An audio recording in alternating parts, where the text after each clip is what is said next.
এই বন্ধু 200 টাকা পাইছি। 200 টাকা পাইছোস? হ্যাঁ হ্যাঁ 200 টাকা পাইছি। তাহলে তো তোর 100 আমার 100। এই এখান থেকে আমি তোকে বাদ দিতে পারবো না, আমার পকেটে একটা টাকাও নাই, এটা আমার লাগবে খরচ করার জন্য।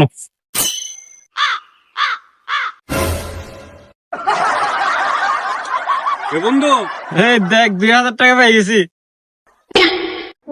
2000 টাকা পাইছস? আরে তো তোর 1000 আমার 1000। এই টাকা থেকে তোর 1 টাকাও ভাগ দিতে পারবো না। বন্ধু তুই কিন্তু আমার সাথে কাজটা ভালো করলি না। তুই যখন 200 টাকা পাইছিস না, তখন তো আমার সাথে কাজটা খুব ভালোই করছিলি। তুই যেমন আমার সাথে করছিলি, তোর সাথে ঠিক তেমনটাই করবো। ভাই, আপনারা কি এখানে কেউ টাকা পাইছেন?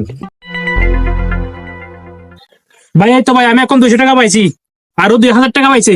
আরে ভাই, আমার এই 200 টাকাই তো হারাইছে। আপনাকে অনেক অনেক ধন্যবাদ ভাই। ভাই ও তো 2000 টাকা পাইছে। ওগুলো আমার না ভাই, এই 200 টাকা আমার।